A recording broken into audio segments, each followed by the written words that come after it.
Aku ditinggalkan sendirian karena dianggap tidak pantas duduk satu mobil dengan keluarga suamiku. Namun kurang dari 24 jam kemudian, orang yang mengusirku justru menangis di depan semua orang setelah mengetahui siapa aku sebenarnya. Sebelum cerita ini dimulai, silakan tulis di kolom komentar dari mana teman-teman semua yang menonton cerita ini.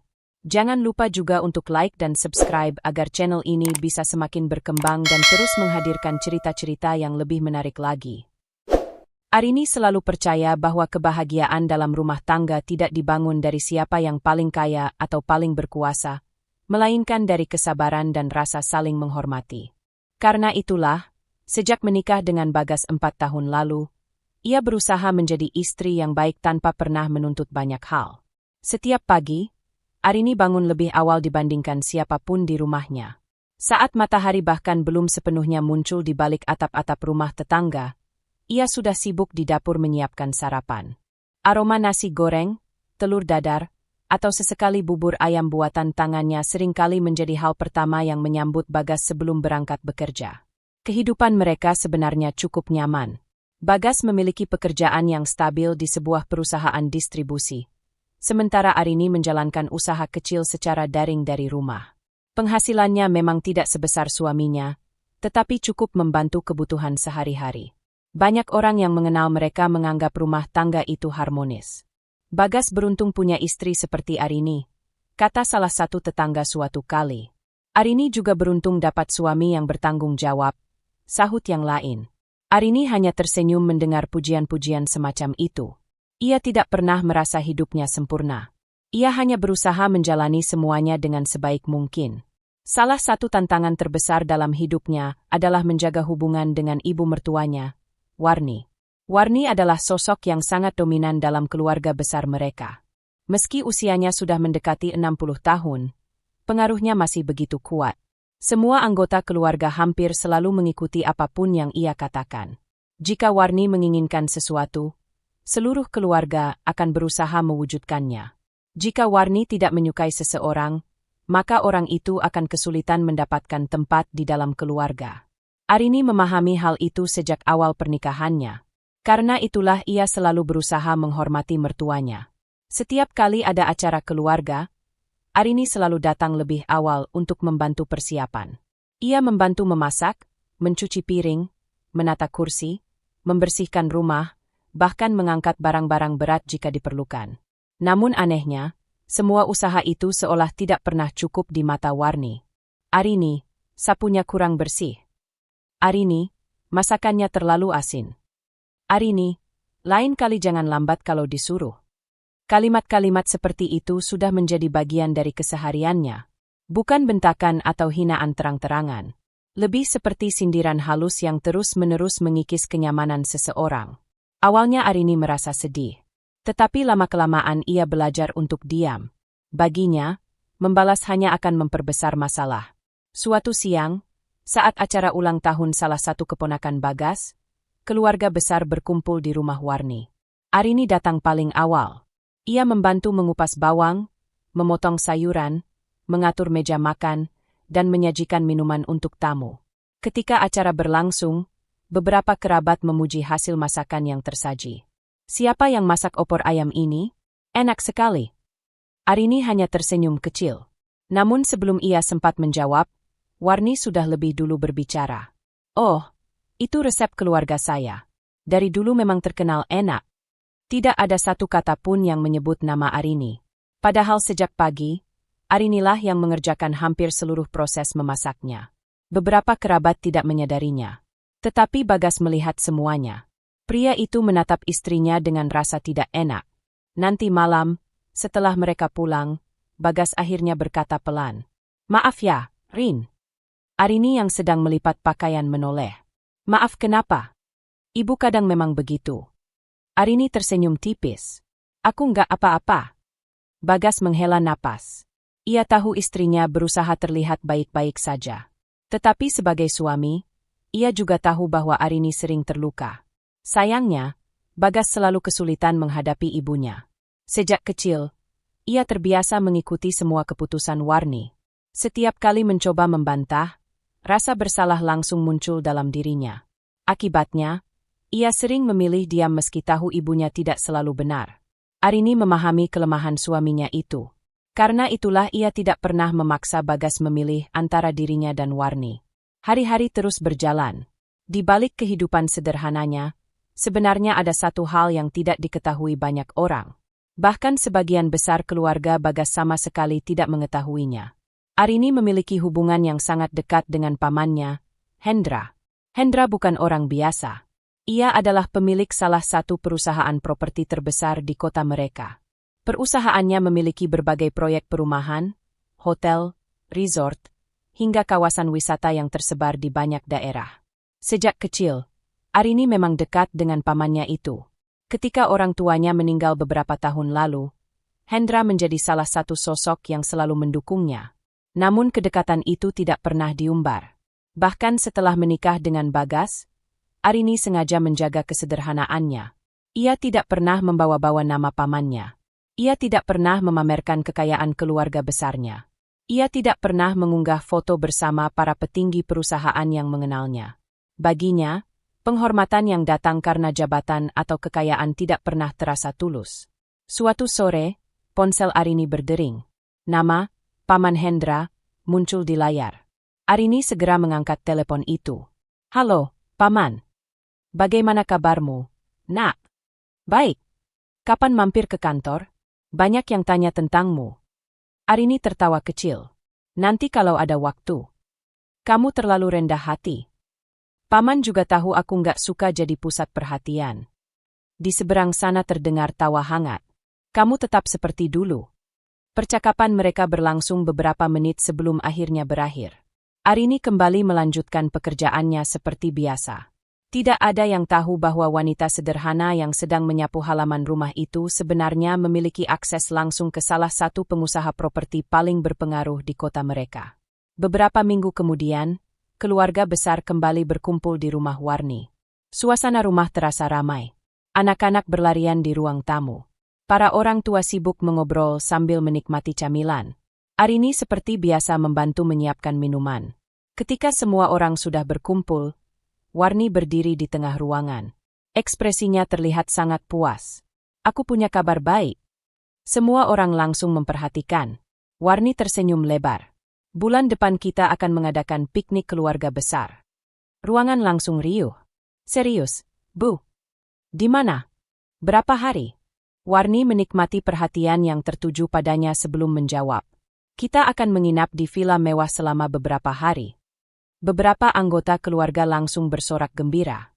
Anak-anak terlihat paling antusias. Mereka membayangkan kolam renang, taman luas, dan berbagai aktivitas menyenangkan selama liburan. Warni mulai menjelaskan rencana perjalanan secara panjang lebar. Semua orang mendengarkan dengan penuh semangat. Bahkan Bagas yang biasanya tenang tampak cukup antusias. "Sepertinya seru juga ya," katanya kepada Arini. Arini mengangguk sambil tersenyum. "Iya. Untuk pertama kalinya dalam waktu yang lama, ia merasa optimis. Mungkin suasana santai selama liburan nanti bisa membuat hubungan keluarga menjadi lebih hangat. Mungkin tidak akan ada sindiran atau perlakuan tidak menyenangkan. Mungkin mereka semua bisa menikmati waktu bersama sebagai keluarga besar yang sesungguhnya." Saat pertemuan keluarga berakhir malam itu, Arini membantu membereskan kursi dan piring seperti biasa.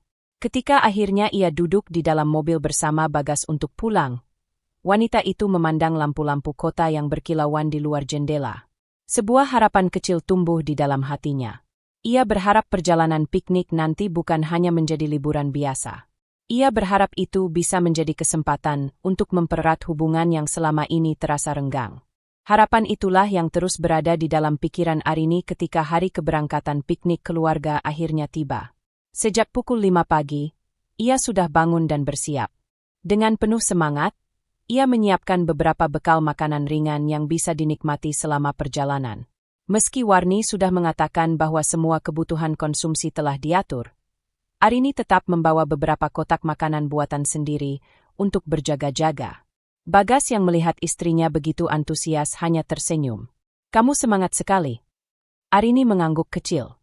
Jarang-jarang keluarga kumpul lengkap seperti ini. Mudah-mudahan acaranya lancar. "Amin." Pukul 7 pagi mereka berangkat menuju rumah Warni yang menjadi titik kumpul seluruh keluarga besar. Begitu tiba di sana, suasana sudah sangat ramai. Halaman rumah Warni dipenuhi kendaraan. Beberapa mobil keluarga berjajar rapi di depan pagar. Anak-anak berlarian dengan tas kecil mereka. Para orang tua sibuk mengobrol sambil memastikan barang bawaan tidak ada yang tertinggal. Arini langsung turun dari mobil dan membantu kesibukan yang ada. Seperti biasa, ia mengangkat kardus makanan, membantu memasukkan tas ke bagasi, mengatur posisi barang agar muat lebih banyak. Bahkan ketika beberapa keponakan meminta bantuan membawa koper mereka, Arini melakukannya tanpa mengeluh sedikit pun. Sementara itu, sebagian anggota keluarga hanya duduk santai menikmati suasana pagi. Warni berdiri di tengah halaman seperti seorang pemimpin rombongan. Dengan suara lantang, ia mengatur semua orang. Koper yang itu masuk mobil depan. Yang anak-anak ikut mobil kedua. Jangan sampai ada barang tertinggal. Semua orang mengikuti instruksinya. Tidak ada yang berani membantah. Arini sendiri tidak mempermasalahkan hal itu. Baginya yang terpenting adalah perjalanan berjalan lancar. Sesekali ia tersenyum melihat kegembiraan anak-anak yang sudah tidak sabar menikmati liburan. Setelah hampir 1 jam mempersiapkan semuanya, akhirnya rombongan siap berangkat. Satu persatu anggota keluarga mulai masuk ke kendaraan masing-masing. Anak-anak berebut memilih tempat duduk favorit. Orang dewasa mulai menempati posisi mereka. Suasana penuh tawa dan canda. Arini yang sejak tadi sibuk membantu baru menyadari sesuatu. Semua orang sudah masuk ke mobil. Tetapi dirinya masih berdiri di halaman. Ia menoleh ke kanan dan kiri, mencari tempat kosong. Namun seluruh pintu kendaraan sudah tertutup. Awalnya ia mengira mungkin ada pengaturan tertentu yang belum ia ketahui. Arini lalu berjalan mendekati Bagas yang sedang duduk di kursi tengah salah satu mobil keluarga. "Mas," Bagas menoleh. "Iya, aku duduk di mobil yang mana?" Pertanyaan sederhana itu membuat Bagas terlihat bingung. Ia menoleh ke arah kendaraan lain. Wajahnya berubah tidak nyaman. Sebelum Bagas sempat menjawab, suara Warni terdengar dari belakang. "Kamu masih di situ?" Arini menoleh. Warni berjalan mendekat dengan ekspresi tidak sabar. "Bu, saya mau tanya tempat duduk saya di mobil yang mana?" Warni mendesah keras seolah baru saja mendengar pertanyaan yang sangat merepotkan. Lalu, tanpa sedikit pun berusaha merendahkan nada suaranya, ia berkata di depan semua orang, "Mobil sudah penuh, kamu di villa aja." Suasana yang sebelumnya ramai mendadak membeku. Beberapa anggota keluarga saling berpandangan. Sebagian terkejut, sebagian lagi menundukkan kepala. Arini bahkan sempat mengira dirinya salah dengar. "Apa, Bu?" Warni melipat kedua tangan di dada. "Mobil sudah penuh. Tapi, kamu kan bisa menyusul sendiri." Kalimat itu terdengar sederhana. Namun cara Warni mengucapkannya terasa seperti tamparan di depan puluhan pasang mata. Arini berdiri mematung. Ia melihat seluruh kendaraan yang terparkir.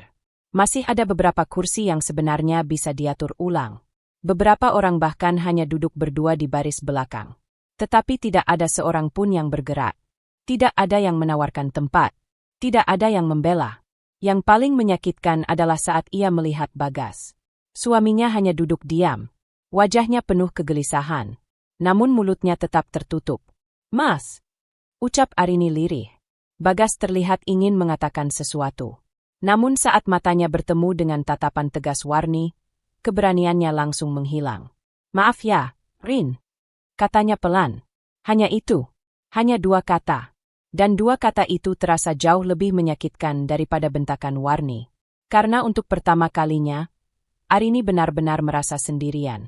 Warni segera bertepuk tangan. "Ayo berangkat. Nanti keburu siang." Mesin kendaraan mulai menyala. Satu persatu mobil bergerak keluar dari halaman. Tidak ada yang turun. Tidak ada yang menghampiri Arini. Tidak ada yang bertanya apakah ia baik-baik saja. Mereka pergi begitu saja. Meninggalkannya berdiri sendirian di bawah terik matahari pagi. Debu tipis beterbangan ketika mobil terakhir meninggalkan halaman.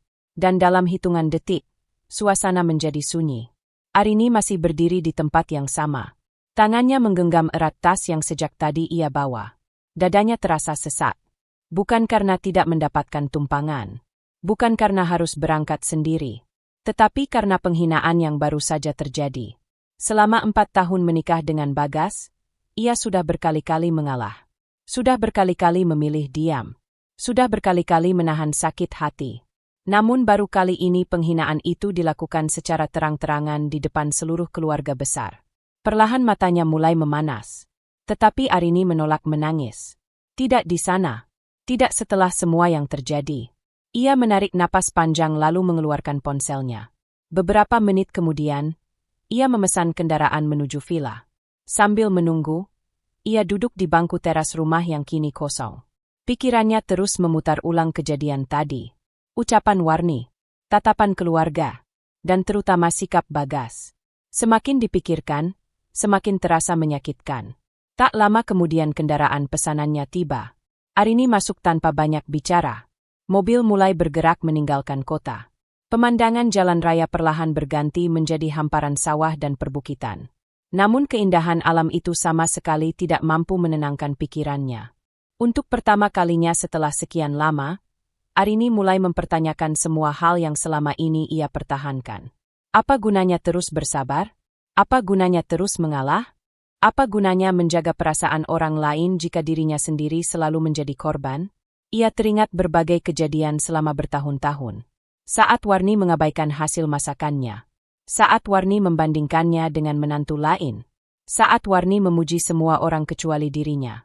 Dan setiap kali itu terjadi, Arini selalu memilih diam. Ia selalu berkata pada dirinya sendiri bahwa kesabaran akan menyelesaikan semuanya. Namun hari ini membuktikan sesuatu. Diam ternyata tidak selalu membuat keadaan menjadi lebih baik. Kadang diam justru membuat orang lain merasa bebas menyakitimu. Arini memandang keluar jendela. Langit tampak cerah. Tetapi di dalam dirinya, sesuatu mulai berubah. Luka yang selama ini ia simpan perlahan berubah menjadi kesadaran. Ia sadar bahwa dirinya telah terlalu lama meremehkan harga dirinya sendiri. Ia sadar bahwa penghormatan tidak akan datang jika ia terus membiarkan dirinya diinjak. Dan untuk pertama kalinya sejak menikah dengan Bagas, muncul sebuah tekad yang belum pernah ia rasakan sebelumnya. Tekad untuk berhenti mengalah. Bukan untuk membalas dengan kebencian. Bukan untuk mencari keributan. Tetapi untuk berhenti membiarkan dirinya diperlakukan seenaknya. Perjalanan berlangsung hampir 3 jam. Saat kendaraan akhirnya memasuki kawasan resort mewah tempat villa keluarga berada, Arini perlahan mengangkat wajahnya. Gerbang megah berdiri menjulang di hadapannya. Deretan pohon palem menghiasi jalan masuk. Bangunan-bangunan eksklusif tampak berdiri di berbagai sudut kawasan. Pengemudi menghentikan kendaraan tepat di depan area resepsionis. Arini turun sambil menggenggam tasnya. Ia menatap kawasan villa itu beberapa saat. Luka di hatinya masih terasa. Namun kini luka itu ditemani oleh sesuatu yang baru. Kesadaran dan keberanian. Arini lalu melangkah masuk ke area resort dengan tenang. Tidak ada seorang pun yang menyadari bahwa wanita yang baru saja dipermalukan keluarganya itu sedang menyimpan luka yang dalam sekaligus tekad baru yang akan mengubah segalanya. Arini melangkah memasuki area resepsionis resort dengan tenang. Meski hatinya masih terasa perih akibat perlakuan Warni beberapa jam sebelumnya, ia berusaha menjaga ekspresinya tetap biasa. Ia tidak ingin siapapun melihat kelemahan yang sedang ia rasakan. Begitu pintu utama resepsionis terbuka, seorang pria berusia sekitar 40 tahun yang mengenakan setelan jas langsung berdiri dari kursinya. Wajah pria itu tampak terkejut. Kemudian dalam hitungan detik, ekspresinya berubah menjadi penuh hormat. "Selamat siang, Bu Arini." Arini menghentikan langkahnya. Pria itu adalah Rudy, manajer utama resort tersebut. Sudah hampir 3 tahun mereka saling mengenal melalui berbagai rapat dan evaluasi proyek yang dilakukan perusahaan. Meski Arini jarang datang langsung ke lokasi, hampir seluruh jajaran manajemen mengenalnya dengan baik. "Siang, Pak Rudy," jawab Arini pelan. Rudy segera menghampiri. "Maaf, Bu. Kami tidak mendapat informasi bahwa Ibu akan datang hari ini." "Tidak apa-apa. Kami sangat senang bisa menyambut Ibu di sini." Beberapa staf resepsionis yang mendengar percakapan itu langsung berdiri lebih tegak. Mereka saling bertukar pandang. Jelas terlihat bahwa kedatangan Arini bukan kedatangan tamu biasa. Namun Arini segera mengangkat tangannya pelan. "Saya punya permintaan." "Tentu, Bu. Saya datang bersama keluarga suami." Tolong jangan beri perlakuan khusus yang terlalu mencolok. Rudy terlihat sedikit bingung. Tapi Bu. Dan satu lagi. Ya, Bu. Saya ingin identitas saya tetap dirahasiakan. Manajer itu langsung memahami maksudnya. Baik, Bu Arini. Kami akan menghormati keinginan Ibu. Arini mengangguk pelan. Meski begitu, rasa hormat yang terpancar dari wajah para staf tidak mungkin sepenuhnya disembunyikan.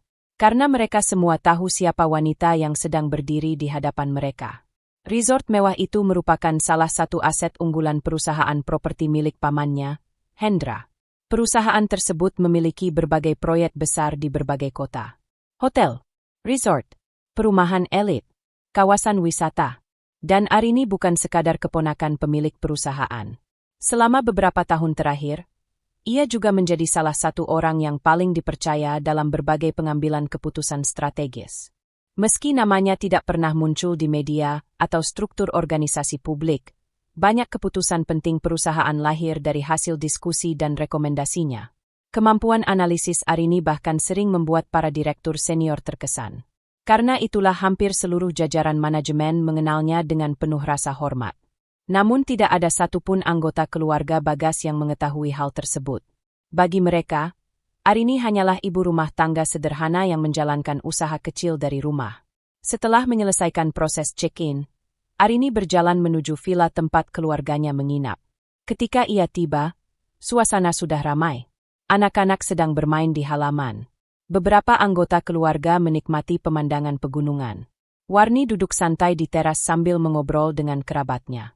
Saat melihat Arini datang, beberapa orang sempat menoleh. Namun tidak ada yang menyambut secara khusus. Warni bahkan hanya melirik sekilas. Oh, akhirnya sampai juga. Nada suaranya terdengar datar. Arini memilih diam. Ia masuk ke dalam villa dan meletakkan barang-barangnya. Namun kejadian berikutnya mulai menarik perhatian banyak orang. Tak lama setelah Arini tiba, seorang staf resort datang membawa minuman selamat datang khusus ke villa mereka. Dengan sopan, staf itu menyerahkan nampan minuman. Ada yang bisa kami bantu lagi? Warni tersenyum bangga. Ia mengira pelayanan itu diberikan karena dirinya sebagai tamu keluarga besar. Namun beberapa menit kemudian, staf lain kembali datang. Mereka membawa buah-buahan premium.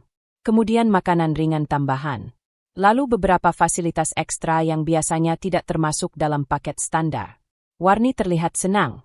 Wah, pelayanan resort ini memang bagus. Salah satu kerabat mengangguk. Iya, luar biasa. Namun yang tidak mereka sadari, setiap kali staf datang, pandangan mereka hampir selalu tertuju kepada Arini. Mereka berbicara dengan sangat sopan. Bahkan beberapa staf terlihat sedikit menundukkan kepala ketika melewatinya. Hal itu mulai menimbulkan tanda tanya. Malam harinya, saat keluarga berkumpul di area restoran resort, keanehan itu kembali terjadi. Begitu Arini masuk ke restoran, kepala restoran langsung menghampirinya. Pria itu menyapa dengan sangat hormat. Meski percakapannya singkat, beberapa anggota keluarga melihatnya dengan jelas. Kenapa mereka hormat sekali sama Arini? Bisik salah satu sepupu Bagas. Tadi aku juga lihat. Mungkin karena dia ramah. Masa sampai seperti itu? Bisik-bisik kecil mulai terdengar. Warni yang mendengarnya langsung mendengus. Kalian terlalu berlebihan. Maksud tante? Mungkin stafnya cuma salah kira. Semua kembali diam. Namun benih rasa penasaran mulai tumbuh. Di sisi lain, Bagas justru semakin gelisah. Sejak kejadian pagi tadi, perasaan bersalah terus menghantuinya. Saat melihat Arini duduk sendirian di sudut restoran, hatinya terasa tidak nyaman. Ia teringat kembali momen ketika istrinya memanggilnya sebelum keberangkatan. Mas! Dan dirinya hanya bisa menjawab dengan kalimat menyedihkan. Maaf ya, Rin. Semakin dipikirkan, semakin besar rasa bersalah yang muncul. Malam itu, ketika mereka kembali ke villa, Bagas akhirnya menghampiri Arini yang sedang berdiri di balkon. Angin pegunungan berembus pelan. Suasana cukup sunyi. Rin. Arini menoleh. Iya. Bagas terlihat ragu-ragu. Aku minta maaf soal tadi pagi. Arini terdiam beberapa saat. Kemudian ia tersenyum tipis. Tidak apa-apa. Jawaban itu justru membuat Bagas semakin tidak nyaman. Karena ia tahu Arini sebenarnya terluka. Aku seharusnya membelamu. Arini memandang pemandangan gelap di kejauhan. Yang sudah terjadi, ya sudah. Tapi aku merasa bersalah. Untuk pertama kalinya, Arini menatap suaminya dengan pandangan berbeda. Bukan marah, bukan benci, tetapi penuh kelelahan. Mas tahu nggak? Apa? Aku sudah terlalu sering mengalah. Bagas tidak mampu menjawab. Karena ia tahu itu benar. Setelah percakapan itu berakhir, Arini kembali masuk ke kamarnya. Namun malam itu ia tidak langsung tidur. Ia duduk di tepi tempat tidur sambil memikirkan banyak hal. Selama ini ia terus menyembunyikan siapa dirinya. Ia selalu berusaha terlihat biasa. Ia tidak pernah menggunakan pengaruh yang dimilikinya. Tidak pernah membanggakan kedekatannya dengan perusahaan milik pamannya. Tidak pernah membalas perlakuan siapapun dengan kekuasaan atau status. Tetapi apa hasilnya? Warni tetap merendahkannya. Tetap menganggapnya tidak berharga. Tetap memperlakukannya seperti orang yang bisa diinjak kapan saja. Perlahan Arini mulai menyadari sesuatu. Masalahnya bukan karena ia terlalu sederhana. Masalahnya karena Warni memang tidak pernah berniat menghargainya. Dan orang seperti itu tidak akan berhenti hanya karena ia terus bersabar. Malam semakin larut.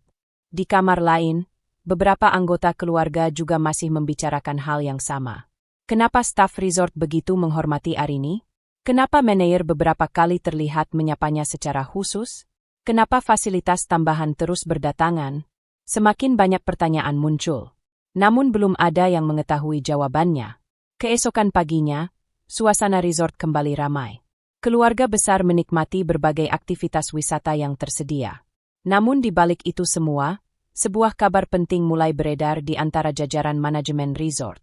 Direktur utama perusahaan akan datang langsung ke lokasi untuk melakukan kunjungan mendadak. Kabar itu segera sampai ke telinga beberapa staf. Dan tanpa sengaja, sebagian anggota keluarga Bagas ikut mendengarnya. Direktur utama mau datang ke sini. Iya, katanya besok siang. Wah, pasti ada tamu penting. Tidak ada yang tahu bahwa kedatangan direktur tersebut akan menjadi awal terbukanya rahasia besar yang selama ini disimpan Arini. Sementara itu, dari kejauhan, Arini memandang pegunungan yang membentang di balik resort. Tatapannya tenang. Namun kali ini berbeda. Jika keadaan memaksanya, ia tidak akan lagi menyembunyikan siapa dirinya. Dan tanpa disadari siapapun, keesokan hari seorang direktur utama perusahaan resort dijadwalkan datang ke villa itu, membawa kebenaran yang selama ini tersembunyi rapat dari keluarga Bagas. Sejak pagi, suasana resort terasa sedikit berbeda. Para staf terlihat lebih sibuk dibandingkan hari sebelumnya. Beberapa petugas kebersihan memeriksa setiap sudut area utama. Karyawan restoran tampak mondar-mandir memastikan tidak ada kekurangan sedikit pun. Bahkan sejumlah manajer yang biasanya bekerja di kantor belakang terlihat turun langsung mengawasi operasional. Perubahan itu tidak luput dari perhatian keluarga Bagas. Ada acara besar ya? Tanya salah satu sepupu Bagas saat melihat beberapa staf membawa rangkaian bunga baru ke area lobi. Katanya direktur utama perusahaan mau datang. Jawab seorang staf dengan ramah. Wah, pasti orang penting. Tentu saja. Percakapan itu membuat banyak anggota keluarga semakin penasaran. Warni bahkan tampak bersemangat. Sebagai orang yang sangat menyukai status sosial dan pengakuan, ia merasa bangga bisa menginap di resort yang bahkan akan dikunjungi direktur utamanya secara langsung. Sepanjang hari, ia beberapa kali bercerita kepada kerabat lain mengenai kemewahan resort tersebut. Makanya kalau liburan jangan asal pilih tempat, katanya sambil tersenyum bangga. Benar juga, Tante. Tempat seperti ini kelasnya memang berbeda. Arini yang duduk tidak jauh dari mereka hanya mendengarkan tanpa ikut berbicara. Ia sudah mengetahui alasan sebenarnya di balik kedatangan direktur utama itu. Malam sebelumnya, Pak Rudi sempat menghubunginya secara pribadi. Direktur utama bernama Dimas akan datang untuk meninjau beberapa proyek pengembangan resort yang sedang berlangsung. Dimas juga merupakan salah satu orang yang mengenal Arini cukup dekat dalam urusan pekerjaan. Karena itulah Arini sempat meminta agar identitasnya tetap dirahasiakan. Namun Pak Rudi tidak berani menjamin semuanya akan berjalan sesuai rencana. Saya akan berusaha menjaga privasi ibu, kata Rudi saat itu. Tapi saya tidak bisa memastikan Pak Dimas mengetahui situasinya. Arini hanya mengangguk. Apapun yang terjadi, ia sudah tidak terlalu peduli lagi. Sore hari menjelang malam, keluarga besar berkumpul di area restoran terbuka yang menghadap perbukitan. Lampu-lampu taman mulai menyala. Udara pegunungan terasa sejuk. Suasana sebenarnya cukup indah. Namun hubungan Arini dan sebagian keluarga masih terasa canggung setelah kejadian beberapa hari terakhir.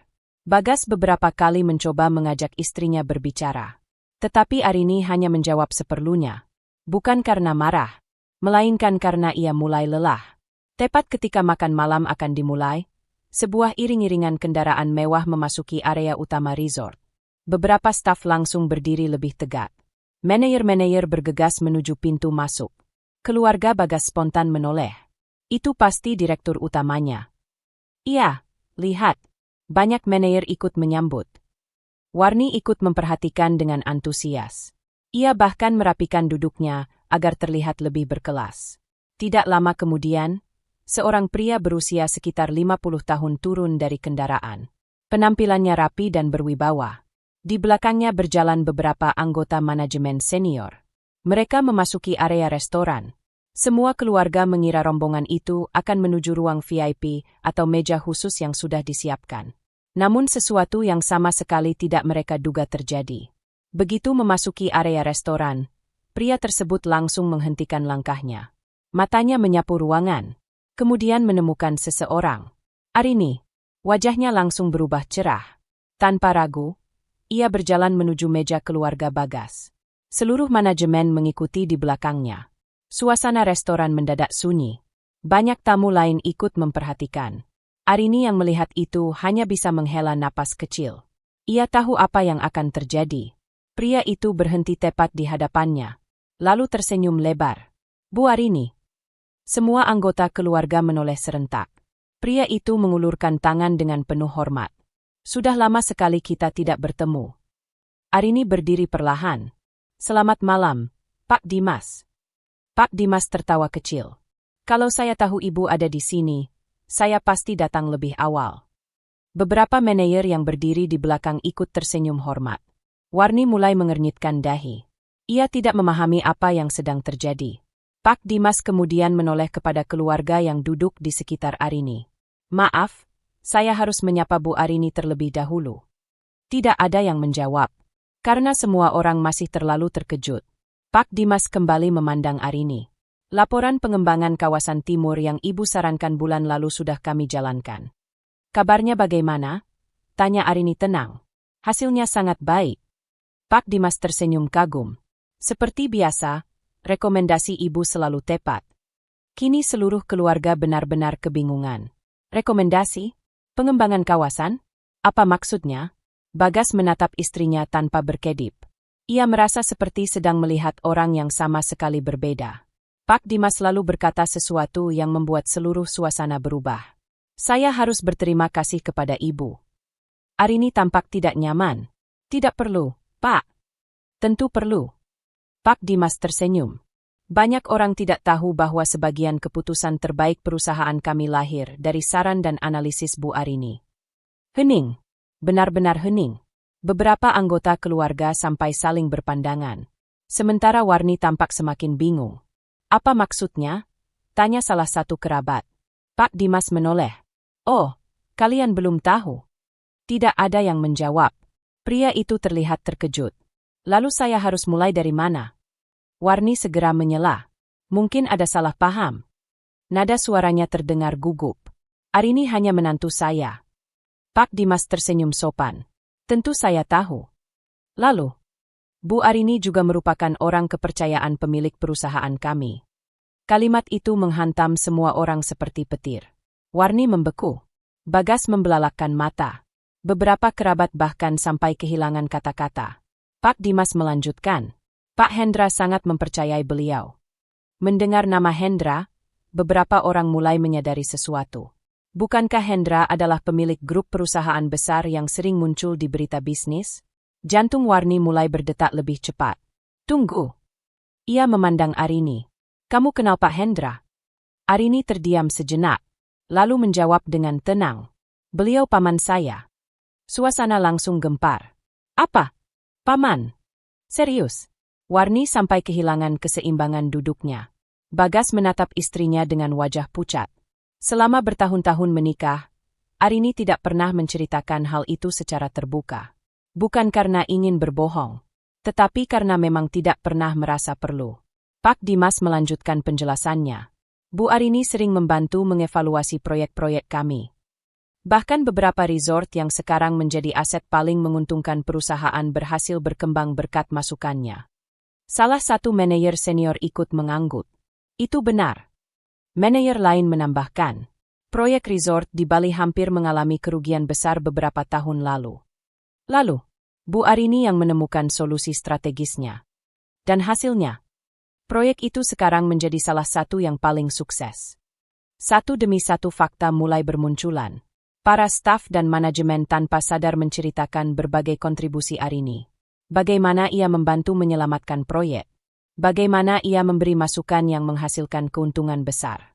Bagaimana pendapatnya sangat dihargai dalam berbagai rapat penting. Setiap cerita yang keluar membuat wajah Warni semakin pucat. Ia berusaha tersenyum. Berusaha meyakinkan dirinya bahwa semua ini mungkin hanya dibesar-besarkan. Namun semakin banyak bukti muncul, semakin sulit ia menyangkal kenyataan. Di sisi lain, Bagas merasa dadanya sesak. Ia teringat kembali kejadian saat keberangkatan piknik. Saat Arini dipermalukan. Saat dirinya hanya diam. Saat istrinya ditinggalkan sendirian. Dan kini ia baru menyadari bahwa wanita yang selama ini diremehkan keluarganya ternyata memiliki posisi yang bahkan tidak pernah ia bayangkan. Arini tetap duduk tenang. Tidak ada kesombongan di wajahnya. Tidak ada usaha untuk membalas perlakuan siapapun. Justru sikap tenangnya membuat suasana semakin canggung. Karena semua orang mulai membandingkan kedewasaan Arini dengan sikap mereka sendiri selama ini. Makan malam yang awalnya penuh tawa berubah menjadi penuh keheningan. Tidak ada lagi yang berani meremehkan Arini. Tidak ada lagi yang menganggapnya wanita biasa yang bisa diperlakukan seenaknya. Sementara itu, Warni mulai merasakan sesuatu yang belum pernah ia rasakan sebelumnya. Ketakutan. Untuk pertama kalinya dalam hidupnya, ia menyadari bahwa orang yang selama ini ia hina ternyata bukanlah sosok lemah yang tidak memiliki apa-apa. Dan semakin ia mengingat semua perlakuannya kepada Arini, semakin besar rasa takut yang mulai tumbuh di dalam hatinya. Perasaan takut itu tidak hilang ketika malam berganti pagi. Justru semakin membesar. Sejak acara makan malam yang mengungkap siapa sebenarnya Arini, suasana di dalam keluarga besar berubah secara drastis. Jika sebelumnya Arini sering dianggap tidak penting, kini hampir semua orang memandangnya dengan cara yang berbeda. Banyak kerabat yang mulai mendekatinya. Mereka mengajaknya mengobrol, menanyakan kabarnya. Bahkan beberapa orang yang selama ini hanya menjadi penonton saat Warni merendahkannya, kini terlihat berusaha menunjukkan keramahan yang berlebihan. Perubahan itu sangat jelas terlihat saat sarapan bersama di restoran resort. Biasanya Arini duduk di sudut meja tanpa banyak diajak berbicara. Namun pagi itu berbeda. Arini, duduk di sini saja. Iya, dekat kami. Kemarin saya belum sempat ngobrol banyak denganmu. Senyum ramah bermunculan dari berbagai arah. Arini menerima semuanya dengan sopan. Tetapi di dalam hati, ia memahami satu hal. Sebagian besar dari mereka bukan berubah karena mengenalnya lebih baik. Mereka berubah karena akhirnya mengetahui siapa dirinya. Dan kenyataan itu justru membuatnya sedikit sedih. Di sisi lain, Warni duduk dengan wajah tegang. Ia memperhatikan perubahan sikap seluruh keluarga sejak kemarin. Biasanya dirinya yang menjadi pusat perhatian. Biasanya semua orang mendengarkan pendapatnya. Biasanya dirinya yang paling dihormati. Namun sekarang, perhatian itu perlahan berpindah kepada Arini. Hal itu membuat hatinya terasa panas. Meski demikian, ia tidak berani lagi berbicara sembarangan. Karena kini semua orang tahu bahwa Arini bukan wanita biasa. Sementara itu, kabar mengenai hubungan Arini dengan perusahaan milik Hendra terus menyebar di antara keluarga besar. Bahkan kerabat yang sebelumnya tidak ikut dalam perjalanan mulai menghubungi anggota keluarga lain untuk memastikan cerita tersebut. Jadi benar Arini keponakan Pak Hendra? Iya. Yang sering masuk berita bisnis itu? Iya. Astaga. Reaksi seperti itu terdengar berulang kali. Semakin banyak orang mengetahui kebenaran, semakin besar pula rasa hormat yang diterima Arini. Namun Arini sendiri tetap bersikap seperti biasa. Ia tetap membantu membereskan meja makan. Tetap membantu anak-anak keluarga yang membutuhkan bantuan. Tetap berbicara dengan sopan kepada semua orang. Sikap itulah yang justru membuat banyak orang semakin kagum. Mereka mulai menyadari bahwa selama ini Arini tidak pernah berubah. Yang berubah hanyalah cara mereka memandangnya. Menjelang sore, resort mengadakan acara santai untuk seluruh tamu keluarga besar. Sebuah sesi dokumentasi dan ramah tamah diadakan di aula utama. Area itu dihiasi layar LED besar yang menampilkan berbagai foto kegiatan para tamu selama menginap. Anak-anak terlihat antusias. Orang dewasa juga menikmati suasana santai tersebut. Semua anggota keluarga Bagas ikut hadir. Termasuk Warni. Meski ia berusaha terlihat tenang, wajahnya masih menyimpan kegelisahan. Acara dimulai dengan pemutaran foto-foto pemandangan resort. Kemudian berganti menjadi dokumentasi aktivitas tamu selama beberapa hari terakhir. Gelak tawa terdengar ketika beberapa foto lucu anak-anak muncul di layar. Suasana terasa hangat, hingga sebuah momen yang tidak pernah diperkirakan siapapun terjadi. Seorang staf dokumentasi yang bertugas mengoperasikan layar tampak mencari beberapa rekaman tambahan untuk melengkapi presentasi. Tanpa sengaja, sebuah file video terbuka. Awalnya tidak ada yang menyadari apa isi video tersebut. Namun beberapa detik kemudian, seluruh aula mulai terdiam. Video itu menampilkan area parkir rumah Warni. Tanggal rekaman sesuai dengan hari keberangkatan piknik. Beberapa anggota keluarga langsung mengenali lokasi tersebut. Loh, itu rumah Tante Warni. Semua mulai memperhatikan layar. Video CCTV memperlihatkan suasana keberangkatan yang terekam jelas. Mobil-mobil berjajar. Keluarga besar sibuk mempersiapkan perjalanan. Lalu muncul sosok Arini yang sedang membantu mengangkat barang. Suasana aula mulai hening. Karena semua orang tahu apa yang terjadi setelah itu. Dalam rekaman terlihat Arini berdiri sendirian ketika semua anggota keluarga mulai masuk ke kendaraan. Kemudian terlihat dirinya mendekati Bagas. Mereka berbicara sebentar. Lalu Warni muncul. Meski suara CCTV tidak terlalu jelas, kamera berhasil menangkap gerakan dan ekspresi semua orang.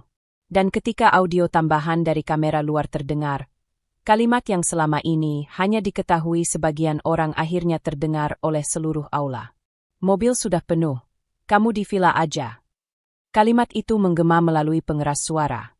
Seisi ruangan membeku. Tidak ada yang tertawa lagi. Tidak ada yang berbicara. Semua mata tertuju kepada layar. Video terus berjalan. Tampak Arini berdiri sendirian. Tampak mobil-mobil meninggalkannya. Tampak Bagas yang tidak turun dari kendaraan. Dan yang paling menyakitkan, tampak jelas bagaimana Arini akhirnya ditinggalkan sendirian di halaman. Seseorang segera menghentikan video itu. Tetapi semuanya sudah terlambat. Seluruh keluarga telah melihatnya. Beberapa orang saling berpandangan dengan wajah tidak percaya. Ya Tuhan, apa benar sampai seperti itu? Saya kira Arini ikut mobil lain. Ternyata ditinggalkan sendirian. Bisik-bisik mulai memenuhi ruangan. Wajah Warni langsung memucat. Jantungnya berdetak keras.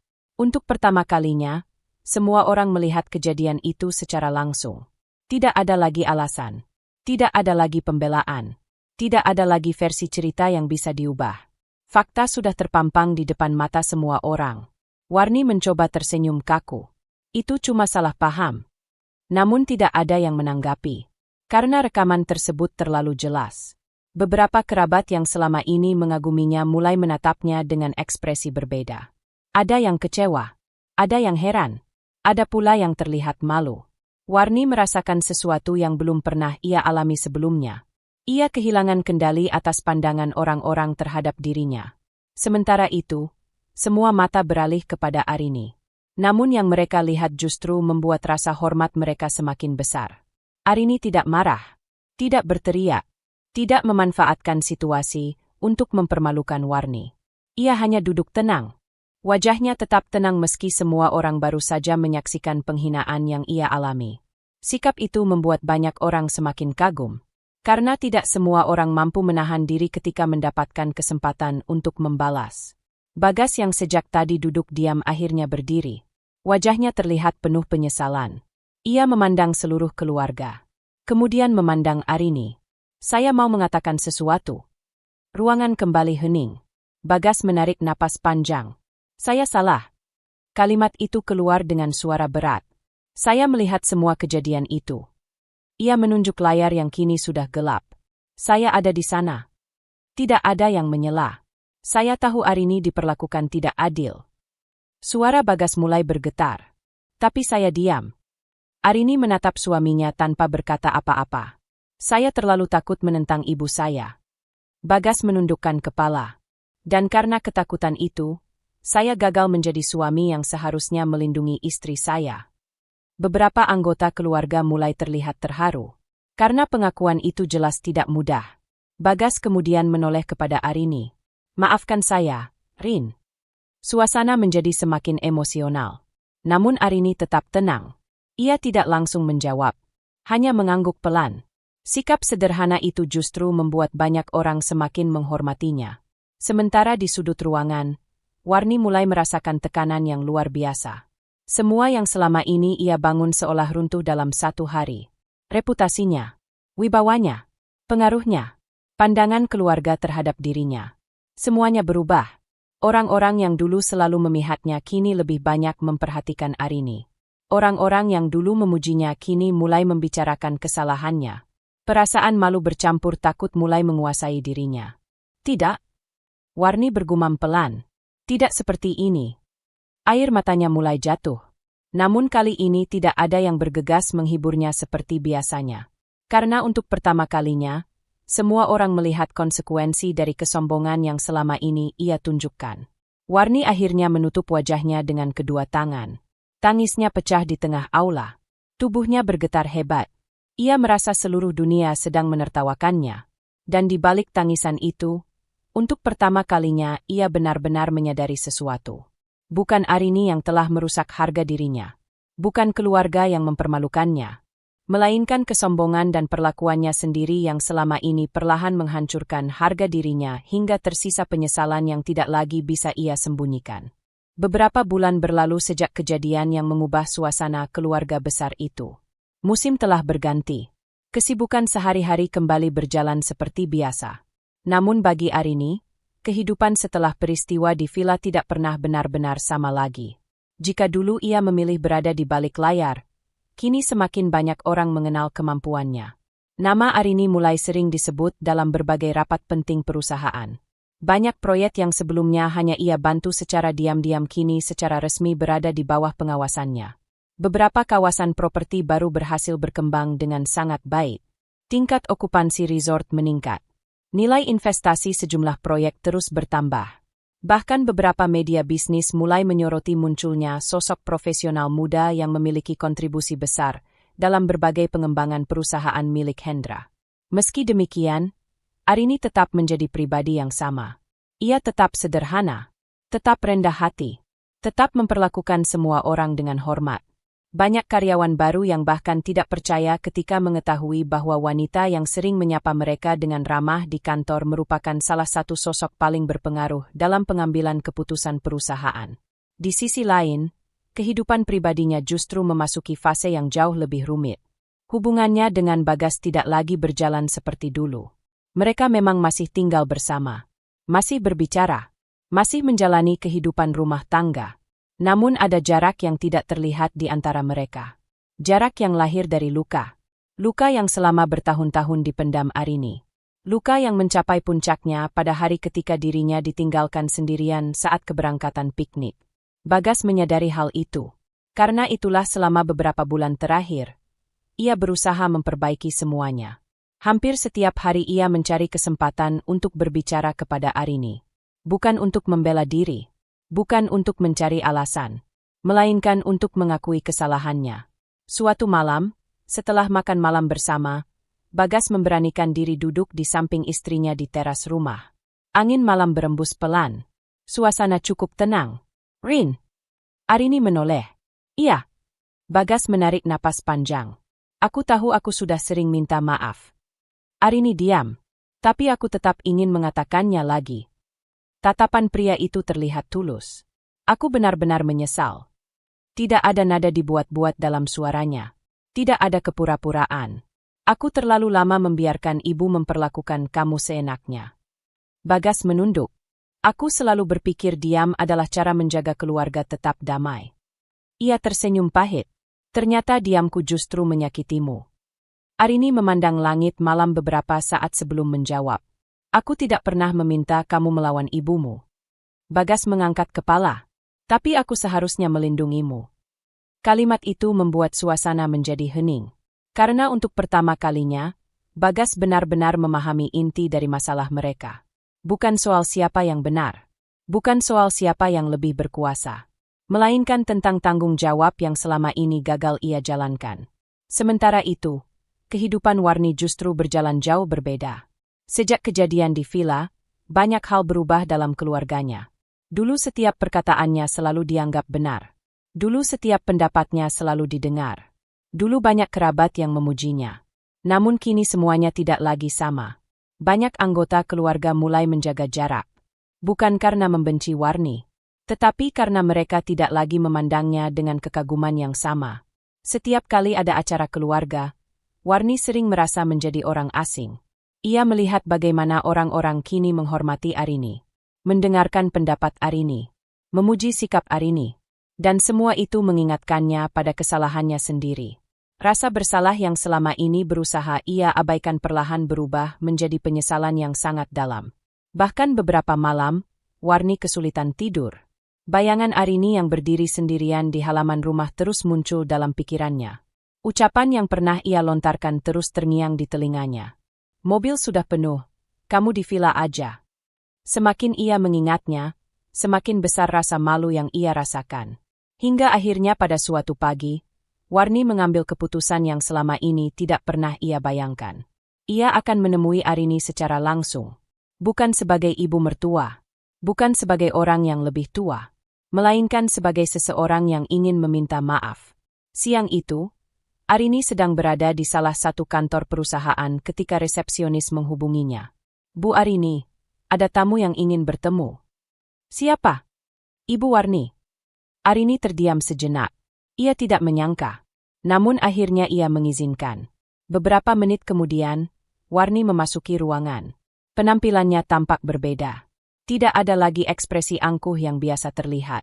Tidak ada lagi tatapan meremehkan. Yang ada hanyalah wajah seorang wanita yang terlihat lelah. Warni duduk perlahan. Tangannya tampak gemetar. Untuk beberapa saat, ia tidak mampu berbicara. Hingga akhirnya air mata mulai memenuhi matanya. Arini. Suara itu terdengar jauh lebih pelan dibandingkan biasanya. Ada yang ingin saya katakan. Arini duduk tenang. Mendengarkan. Warni menundukkan kepala. Saya minta maaf. Kalimat itu keluar dengan susah payah. Namun begitu diucapkan, air mata yang selama ini ia tahan mulai jatuh. Saya minta maaf atas semuanya. Ruangan menjadi sunyi. Warni menangis. Benar-benar menangis. Bukan karena kehilangan muka. Bukan karena malu. Melainkan karena akhirnya menyadari besarnya kesalahan yang telah ia lakukan. Saya sudah terlalu sering merendahkan kamu. Saya menyakitimu. Saya memperlakukanmu tidak adil. Saya bahkan mempermalukanmu di depan keluarga. Satu persatu pengakuan keluar dari mulutnya. Tidak ada pembelaan. Tidak ada alasan. Tidak ada usaha menyalahkan orang lain. Hanya penyesalan. Arini mendengarkan semuanya dengan tenang. Setelah Warni selesai berbicara, ia terdiam beberapa saat. Lalu berkata pelan, "Saya menerima permintaan maaf ibu." Warni langsung mengangkat wajahnya. Mata wanita itu penuh harapan. Namun Arini melanjutkan. Tapi memaafkan tidak berarti saya melupakan semuanya. Air mata Warni kembali jatuh. Karena ia tahu kalimat itu benar. Luka yang bertahun-tahun diberikan tidak mungkin hilang dalam satu hari. Saya mengerti. Arini mengangguk. Saya tidak menyimpan dendam. Tapi saya juga tidak bisa berpura-pura bahwa semuanya tidak pernah terjadi. Warni kembali menundukkan kepala. Kali ini tidak ada lagi yang bisa ia katakan. Karena ia sadar bahwa konsekuensi dari tindakannya memang harus ia terima. Beberapa hari setelah pertemuan itu, Bagas kembali berbicara kepada Arini. Kali ini dengan sikap yang jauh lebih tegas.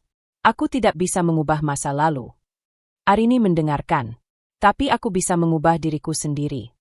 Bagas menatap istrinya. Aku berjanji. Apa? Aku tidak akan lagi membiarkan siapapun menyakitimu. Tatapan matanya terlihat mantap. Untuk pertama kalinya setelah bertahun-tahun, Arini melihat keberanian yang selama ini tidak pernah dimiliki suaminya. Dan meski luka di hatinya belum sepenuhnya sembuh, setidaknya ia melihat adanya perubahan yang nyata. Waktu terus berjalan. Perlahan kehidupan menjadi lebih baik. Arini akhirnya mendapatkan penghormatan yang selama ini tidak pernah ia terima. Bukan karena statusnya, bukan karena kekayaannya, melainkan karena sikap dan integritasnya. Sementara itu, Warni juga mendapatkan pelajaran yang tidak akan pernah ia lupakan. Ia akhirnya memahami bahwa harga diri seseorang tidak ditentukan oleh pakaian mahal, tidak ditentukan oleh jabatan, tidak ditentukan oleh kekayaan yang dipamerkan. Harga diri seseorang ditentukan oleh bagaimana ia memperlakukan orang lain. Dan ia belajar pelajaran itu dengan cara yang paling menyakitkan. Suatu sore, saat matahari mulai tenggelam di balik gedung-gedung kota, Arini berdiri di depan jendela kantornya. Ia memandang langit yang berwarna keemasan. Senyum kecil muncul di wajahnya. Perjalanan hidupnya tidak selalu mudah. Ia pernah diremehkan, pernah disakiti, pernah dipermalukan. Namun semua itu tidak menghancurkannya. Justru membuatnya semakin kuat. Di belakangnya ada masa lalu yang penuh luka. Di depannya terbentang masa depan yang jauh lebih cerah.